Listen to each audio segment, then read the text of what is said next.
let's look at this. First, pulling the MCC records of commissary shows they did stock blank postcards in packs of 6, something you'd have to be familiar with to fake.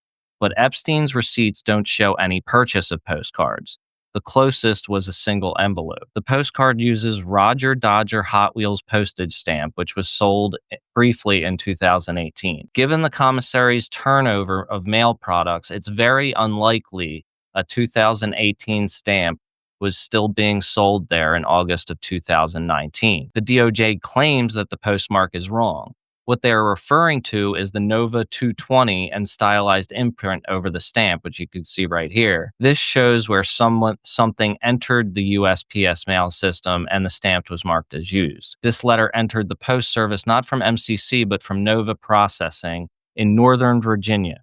So this is closer to DC and the CIA, of course. So according to stamp collecting websites, the code matches the same cancel pattern that was in use at the time, meaning it was authentically mailed from this region and not MCC. The first option here is that Epstein gave a note to his own attorney to write. Reed Weingarten represented Epstein and met him with 2 days before his death.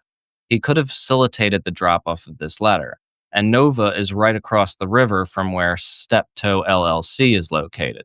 I don't know what Steptoe. I think he'll probably bring that up. But at the time, Reed seemed to work out of their New York office. Oh, okay, I think that's the law firm. We also have Reed's signature in the documents from the recent DOJ file, and that looks nothing like the letter. So the attorney's pretty much out. But the postcard writing doesn't look like anything that Epstein would write either. Epstein also signed his name with some sloppy Luke mark. I could totally see that for sure from his emails. In fact, Epstein's writing is hard to find because he mostly had Maxwell take notes for him. So yeah, his writing is notoriously sloppy. Let me try to get to the good part of this here. So much needed to someone. Okay, so this needed to be someone in Northern Virginia, DC area that knew the prisons used blank postcards, who knew that Epstein was dead right away, and who wanted a note that made it look like a suicide note, who had access to earlier Epstein files to know about his language of nubiles, who knew Nassar was moved, and who had a similar penmanship, who had connection to Epstein. And it just so happens that Bill Barr, the son of Epstein's first boss, was the attorney general under Trump at the time. He was in charge of the case. He was alerted of Epstein's death. He had inside access to the case.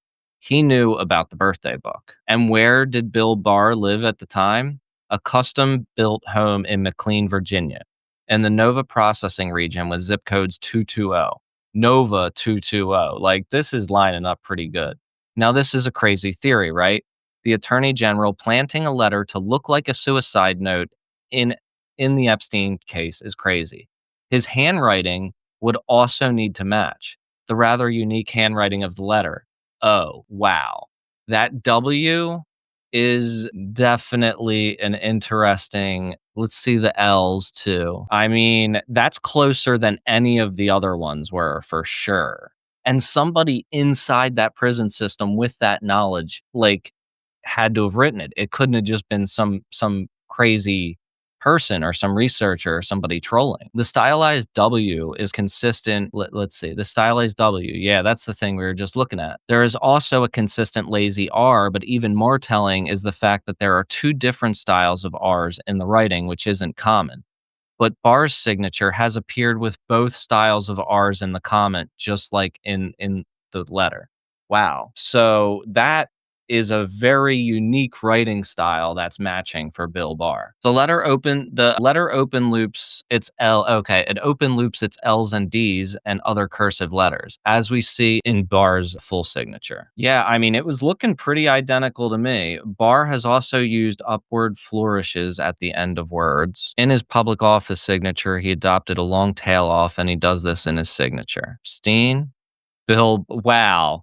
You gotta switch up the signature, bro. Like, this is looking like one of the most compelling things I think we've seen from these documents as far as things matching up for his death anyway. And for an initial, he uses a flared letter with a sharp point, notably spaced from the letter. The single dot is clean with no motion. The letter does this as well. Okay. Lastly, is the fact that the letters are darker on the ends. This is a straight of high end pens like the roller ball or fountain pen, where the ink is continuous, not a Bic ballpoint pen. In 2019, when photographed for NY Mag, what pen did Barr have? Some variety of either these or those models. The exact type of pens that can bleed. He had a typo there, almost messed me up. On letter ends, but have also sharp points after the initial. And most people don't use them. There's a lot of details. So, what would this mean if the theory is accurate? That Bill Barr would be part of a cover up to hide details about Epstein's death by writing a fake letter he knew would be found. The timeline matches, the insider knowledge of Epstein case matches, the location mailed from the location mailed from matches his home, the handwriting matches, the motive matches, even the content matches. The note conveniently starts off with Epstein alluding to kill himself to someone he's never met, then mentions something about Trump's interest in young women, something that no one would ever suspect was a part of a cover up. They'd simply then in the future claim that the letter was a plant without examining who or why. But if the letter was taken at face value, it'd give Bill Barr, the DOJ, and the BOP the cover they needed for whatever actually happened in the prison that night. Whether it was negligence, encouraged suicide, or murder, something was covered up. The AG, DOJ, and BOP all cared about saving their own ass. But if Barr did this, he'd never tell the incoming DOJ, so they denounced this letter because of its mention of Trump, drawing unwanted scrutiny like me to look at it more closely. This is a wild theory and one of the most interesting, yeah, like the handwriting, the knowledge. So this would mean that he was involved with the murder. You know what I mean? That would stand to reason, which it would also stand to reason that it was ordered by somebody, or Barr's involved in all this wild stuff too. Yeah, because of his dad worked at oh yeah, space relations. That is that book that was about, yeah, it was some kind of, I forget the plot, but it was like a space porn or something like that. Like literary space porn, which is quite interesting. Yeah, exactly. And he was the one that hired Epstein. I've never read Space Relations. I'm kind of curious about what his dad had to say there.